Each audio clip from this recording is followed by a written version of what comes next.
Assalamualaikum warahmatullahi wabarakatuh. Perkenalkan, nama saya Nika Gustina Pratiwi, kelas B, Prodi S1 Kebidanan Regular Transfer. Di sini saya akan menjelaskan tentang KIE, ketuban pecah dini. Iya, silakan masuk. Waalaikumsalam. Silakan masuk, Bu. Silakan duduk. Silakan duduk ya, Bu.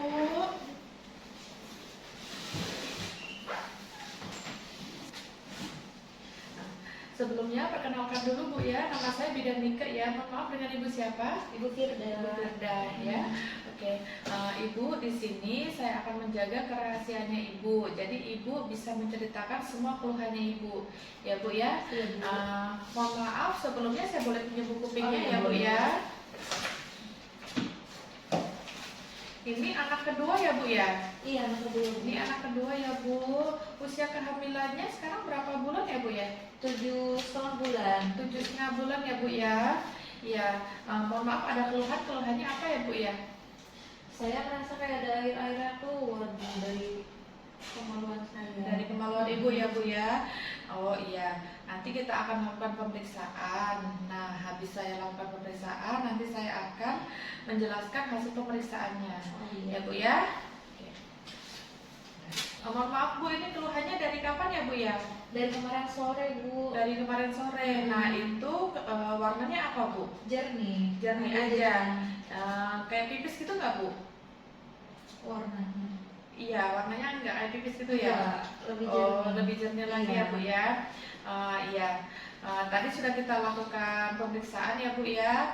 Nah, tadi itu sudah kita lakukan pemeriksaan, namanya biasanya itu kita lakukan dengan menggunakan kertas lakmus, biasanya untuk mengetahui dia ketuban atau bukan. Nah, saya akan menjelaskan mengenai ketuban pecah dini ya Bu ya, yang biasa kita sebut dengan KPD. Nah, apa sih KPD itu? Nah, biasanya KPD itu dia adalah keluar cairan ketuban yang banyak, merembes dan tidak bisa ditahan. Ya Bu ya, biasanya keluar cairan ketubannya itu tidak disertai dengan kontraksi atau pembukaan. Ya Bu, biasanya terjadi pada usia kehamilan kurang dari 37 minggu. Ya Bu ya. Nah, nyampe sini sudah jelas ya Bu ya? Iya. Nah, karena tadi yang saya periksa tadi bukan ketuban. Nah, biasanya kayak gitu memang ada Bu, keputihan yang banyak dan memang dia kayak ketuban gitu loh Bu. Berarti Nah, tadi bukan ketuban ya, tadi Bu? alhamdulillah bukan ketuban ya Bu ya, tapi saya akan menjelaskan di sini tanda bahaya persalinan. Ya Bu ya, salah satunya ada yang namanya KPD tadi ya Bu ya.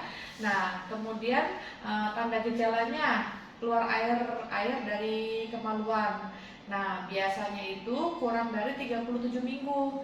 Nah, yang seperti yang saya jelaskan tadi ya Bu ya, tidak disertai dengan kontraksi atau kenceng-kenceng yang ada di perut. Nah, kemudian tidak disertai dengan pembukaan juga. Ya Bu ya. Di sini ada yang mau ditanyakan kah Bu? Nggak ada sih Bu, udah jelas. Nah, penyebabnya apa ya Bu ya? Nah, di sini saya akan jelaskan. Penyebabnya itu bisa terjadi karena infeksi vagina. Ya Bu ya. Nah, kemudian bisa jadi karena kelelahan. Nah, Ibu tadi ada ngangkat barang-barang berat atau gimana Kak? Iya, kemarin lagi beres-beres rumah sih Bu, Nah, pindahan. Nah, itu bisa jadi penyebab ya Bu ya, karena ibunya kecapean. Bisa jadi karena ada riwayat ketuban pecah dini sebelumnya.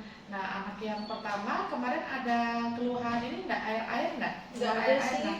Enggak ada Bu ya.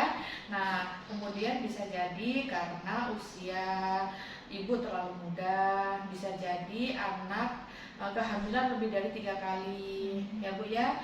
Nah, penanganannya biasanya kalau seumpamanya terjadi KPD itu biasanya dokter itu langsung menyarankan untuk diakhiri kehamilannya, nanti bisa dioperasi sesar ataupun bisa dilakukan persalinan tapi dengan diinduksi ya Bu ya. Nah, kemudian komplikasinya Bu, komplikasinya biasanya ibunya ini melahirkan bayi yang prematur ya Bu ya. Kemudian bisa jadi infeksi pada ibu dan bayinya. Nah, kemudian Bu, nah kalau seumpamanya lahiran nanti bayinya itu bisa nggak nangis karena bayinya kekurangan oksigen dan stres duluan di dalam karena infeksinya tadi Bu. Ya Bu ya. Kemudian apa yang harus Ibu lakukan saat Ibu mengalami KPD? Jadi nanti kalau seumpamanya Ibu mengalami KPD yang keluar air-air yang tidak bisa ditahan dan jumlahnya biasanya banyak Bu, bisa banyak, bisa juga merembes ya Bu ya. Itu Ibu harus langsung ke rumah sakit, ke fasilitas kesehatan ini ya Bu ya. Oh, iya. Nah kemudian bisa ke rumah sakit atau bisa ke fasilitas kesehatan yang dekat dengan rumah. Kemudian nanti ini biasanya langsung dikonsulkan ke dokter objinnya ya, pokoknya harus segera ditanganin, nggak boleh nanti-nanti ya Bu ya.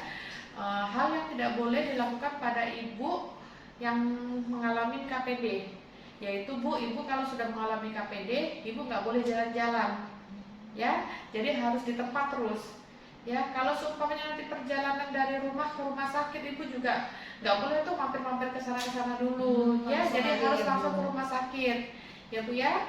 Sampai sini sudah paham Bu apa yang saya jelaskan? Iya, paham. Paham ya Bu ya? Oke, ada yang mau ditanyakan? Nggak ada sih Bu. Nggak ada, sudah paham ya Bu ya. Nah syukur ya tadi bukan ketuban Bu ya, jadi dijaga kehamilannya baik-baik ya Bu ya. Nanti kalau seumpamanya ada yang mau ditanyakan, nanti bisa kesini lagi ya Bu ya. Nanti 1 bulan lagi kontrol lagi ya Bu ya. Iya, Ya, terima kasih ya Bu atas sama-sama ya Bu waktunya. Bida. Iya, terima kasih. Terima kasih.